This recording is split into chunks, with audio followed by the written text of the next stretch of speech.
కేజ్రీవాల్ ఓడిపోగానే చంద్రబాబు కొత్త పల్లవి కొత్త కీర్తనలు పాడడం మొదలుపెట్టాడు. Modi right time, Modi leadership అని మోడీని చంద్రబాబు ఎప్పుడు గుర్తించారు అని ఎద్దేవా చేశారు. చంద్రబాబే పెద్ద దిక్సూచి అని గతంలో కేజ్రీవాల్ కీర్తించారు. మోడీ సరైన నాయకుడు కాదని 2017, 2018, 2019 చెప్పింది చంద్రబాబే. మోడీ డిక్టేటర్ అని, అలాంటి మోడీని తలదన్నుతున్నారని చంద్రబాబే చెప్పారు. అవినీతి కుర్తలో మోడీ పడి విలవలాడుతున్నాడని చంద్రబాబు గతంలో అన్నారు. మోడీ మీద చంద్రబాబు వేసిన వ్యాఖ్యలన్నీ రికార్డు కూడా కాబడినవి. మోడీని నమ్మి మోసపోయాం అని చంద్రబాబు అన్నారు. మోడీ హటావో దేశ బచావో అని 5 ఏళ్ల కిందట విమర్శించారు. రాజకీయ అవసరాల కోసం ఊసరవిల్లని మించిపోతున్నారు చంద్రబాబు. చంద్రబాబు మద్దతు ఇచ్చే మీడియా ఉంది, అందుకే ఆయన ఆటలు మాటలు సాగుతున్నాయి. సంక్షేమం ఇస్తున్నామని బటన్ నొక్కితే ప్రజలు విశ్వసించడం లేదని చంద్రబాబు చెప్పారు. సంపద సృష్టితో సంక్షేమం ఇవ్వాలని చెప్పారు. ఏపీ ఢిల్లీలో ఉచితాలు ఫెయిల్యూర్ అయ్యాయని అన్నారు. ఉచితాలు ఫెయిల్యూర్ అయితే సూపర్ 6 ఇస్తానని చంద్రబాబు ఏ రకంగా హామీలు ఇచ్చారు? ఏరు దాటే వరకు ఏరు మల్లన్న, ఏరు దాటాక బోడు మల్ల అనే విధంగా తీరు ఉంది చంద్రబాబుది. సంక్షేమం ముఖ్యం కాదు, రాష్ట్ర గ్రోత్ ను పెంచడం అని తనకి నచ్చినట్లు పాలన ఇస్తానని చెబుతున్నారు. సంక్షేమం తన ప్రాముఖ్యత కాదని ఎన్నికలకు ముందు చంద్రబాబు ఎందుకు చెప్పలేదు? పచ్చిగా తన హామీలను తుంగలో తొక్కడానికి చంద్రబాబు గ్రౌండ్ సిద్ధం చేసుకున్నాడు. ప్రజల మైండ్ ను సెట్ చేస్తున్నాడు. ఆడిన అబద్ధం ఆడకుండా ఎంతకాలం విశ్వనీయత లేకుండా పాలన చేస్తారు? సంపద సృష్టికర్త ఈ 8 నెలల్లో ఏం చేశారు? ఎవరి కోసం సంపద సృష్టి చేశారు? తన వాళ్ళు పార్టీ నాయకుల కోసం చంద్రబాబు సంపద సృష్టిస్తున్నారా? పేకాట క్లబ్ల కోసం కూటమి నేతల మధ్య గొడవలు జరుగుతున్నాయి. చివరికి బూడిద కోసం కూడా కూటమి నేతల మధ్య గొడవలు జరుగుతున్నాయి. 2018లో పాదయాత్ర చేస్తుంటే శ్రీకాకుళంలో 22 మంది మత్స్యకారుల్ని పాకిస్తాన్లో ఆపేశారని, అక్కడ అరెస్ట్ చేసి లోపల పెట్టారంటే నేను వచ్చిన తర్వాత తీసుకొస్తానని చెప్పి ఒక టీముని పెట్టి పాకిస్తాన్ నుంచి 22 మంది మత్స్యకారులని సురక్షితంగా భారతదేశానికి సురక్షితంగా తీసుకొచ్చి శ్రీకాకుళంలో వాళ్ళ ఇంటికి అప్పచెప్పి ఒక్క కుటుంబానికి 5 లక్షల రూపాయలు ఇచ్చారు. అది జగన్మోహన్ రెడ్డి గారు మార్క్. అదే ఇవాళ తండేలని ఒక సినిమా తీశారంట. అది రియల్ స్టోరీ. అది జగన్ కెపాసిటీ. పాకిస్తాన్లో వాళ్ళనే గౌరవప్రదంగా తీసుకొచ్చింది జగన్ అయితే, చంద్రబాబు నాయుడు గారు ఇవాళ వరకు ట్రంప్ గారు మీరు తప్పు చేస్తున్నారు ఎందుకు స్టేట్మెంట్ ఇవ్వలేదు? అది అడగండి. అది అడగట్లే మీరు. ఆ అధికారంలో అపోజిషన్ కాదు స్వామి, ఆ అధికారంలో లేని వాళ్ళని అడుగుతారండి. అధికారంలో ఉన్నవాడిని వదిలేసి అధికారంలో ఉన్నవాడిని అడగాలా, లేనివాడిని అడుగుతారా? అడగండి మరి. అది అడగకుండా ఏదో జగన్ గారే ఇవాళ కూడా ముఖ్యమంత్రిగా ఉన్నారని మీరు అనుకుని వినండి స్వామి. నేను చెప్పానా పాకిస్తాన్ నుంచి ఎలా తీసుకొచ్చాడు జగన్ గారు? మగోళ్ళ తీసుకొచ్చాడా? పాకిస్తాన్ నుంచి వాళ్ళందరినీ కాపాడి తీసుకొచ్చి వాళ్ళ కుటుంబాన్ని నిలబెట్టడం కోసం 5 లక్షల రూపాయలు ఇచ్చారా? అది ఒక సినిమా కథ కన్నా అద్భుతమైన ట్విస్టులు ఉన్న కథనే కదా ఇవాళ సినిమా తీశారు. ట్రంప్ గారు మీరే చెప్తున్నారా బేడీలేసి పంపినట్టు పంపుతున్నారని? మరి ఈ దేశంలో కూటమిలో ఉన్న పార్టీలు ప్రభుత్వాలు మాట్లాడుకుని ఇది అన్యాయం అయ్యా, మా ఆత్మగౌరవం అయ్యా అని మాట్లాడాలి కదా. మాట్లాడకపోతే మీరు అడగాలి కదా. మీరు ఎవరిని అడిగారు? జగన్ గారిని అడుగుతారా? మన స్థాయి కానివి ఇక్కడ మనం మాట్లాడుకోకూడదు. రైట్?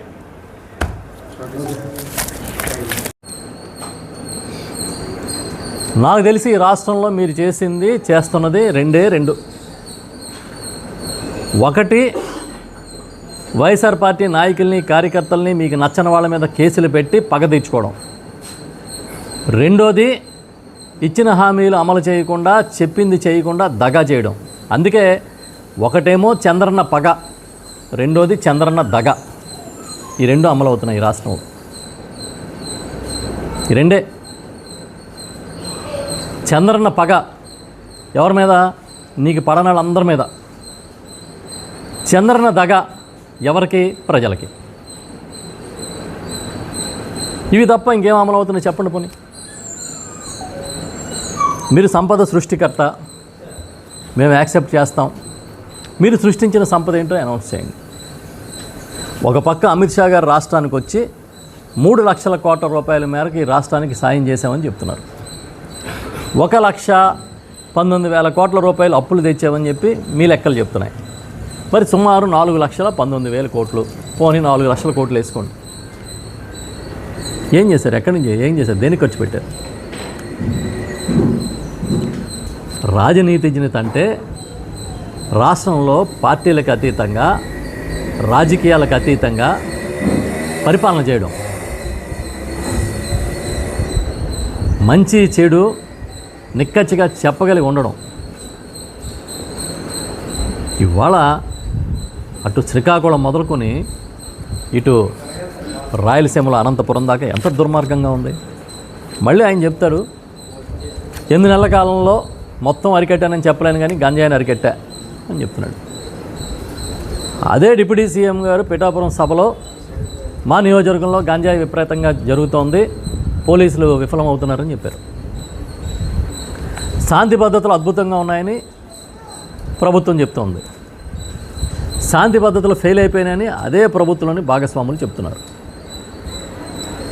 మహిళలకి రక్షణ ఇవ్వడం మా బాధ్యత అని చెప్తూనే ఎవడైనా మహిళల జోలికి వస్తే తోలు తీస్తానని చంద్రబాబు నాయుడు గారు స్టేట్మెంట్లు ఇస్తున్నారు.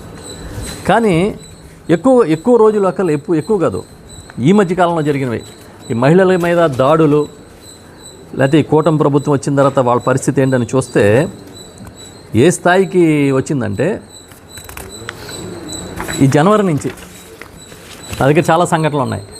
ఈ 20 రోజుల్లో జరిగిన సంఘటనలు చూస్తే బాలికని గర్భవతిని చేసిన టీడీపీ కార్యకర్త శ్రీకాకుళం జిల్లా ఆముదాల వలస, కృష్ణా జిల్లా గుడివాడ రైలుపేటలో చిన్నారి మీద 5 ఏళ్ల చిన్నారి మీద లైంగిక దాడి, అనకాపల్లి జిల్లా యలమంచిలి ఏటుకొప్పాకలో టీడీపీ వార్డు సభ్యురాలి కుమారుడు